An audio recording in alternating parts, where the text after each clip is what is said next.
On March 20th of 1823, after 2 grueling months sailing across the Atlantic Ocean, passengers gathered on the deck of the Kennersley Castle for the first glimpse of their new lives in the country of Poyais. The view was immaculate, sun glistening in the shallow waters of a blue lagoon, mahogany trees drooping over sandy beaches. James Hastie, who was moving to Poyais with his wife and 2 children, thought the country had a very beautiful appearance from the sea. Like many passengers, Hastie had signed a contract with the Poyasian government to work as a laborer. Others, including doctors and lawyers, had cashed in their belongings in Europe for land in Poyais and the opportunity to establish themselves as the new upper crust in the Caribbean. Rich or poor, it seemed impossible not to prosper. The myriad of Poyais advertisements had circulated through Britain, and they promised fertile land, rivers stocked with fish, and forests teeming with deer. But as Hastie and the others soon discovered, Poyais was not a country at all. It was one of the most elaborate and deadliest frauds in history. Gregor MacGregor, a former Scottish soldier, crafted an insidious plan. He didn't just sell an investment, he sold a country. MacGregor claimed he'd been granted 8 million acres of pristine land on the Mosquito Coast. He called it Poyais, and he was the cazique of Poyais, or its prince. In reality, it was just jungle.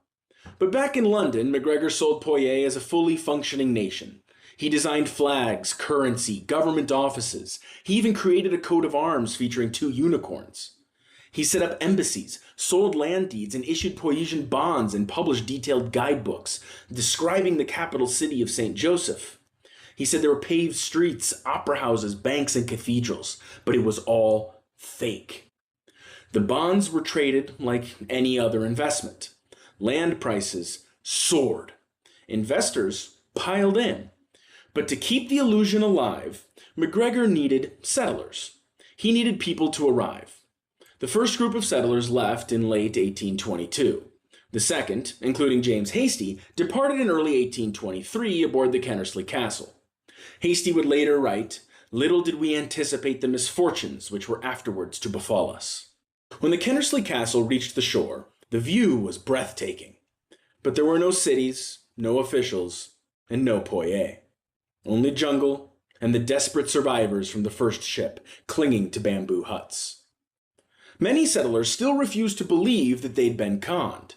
They waited, they sent out search parties, and they sent letters to a government that wasn't there. Disease and starvation tore through the camp. Out of the roughly 250 settlers, fewer than 50 survived. And Gregor MacGregor? Well, he disappeared. When the scam collapsed in London, he moved and popped up in France and ran the exact same scheme again. When that failed, he returned to Britain and quietly kept selling Poyasian land.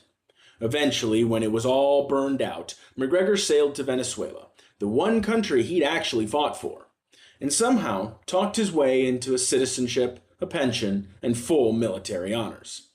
He lived out the rest of his life comfortably in a real country.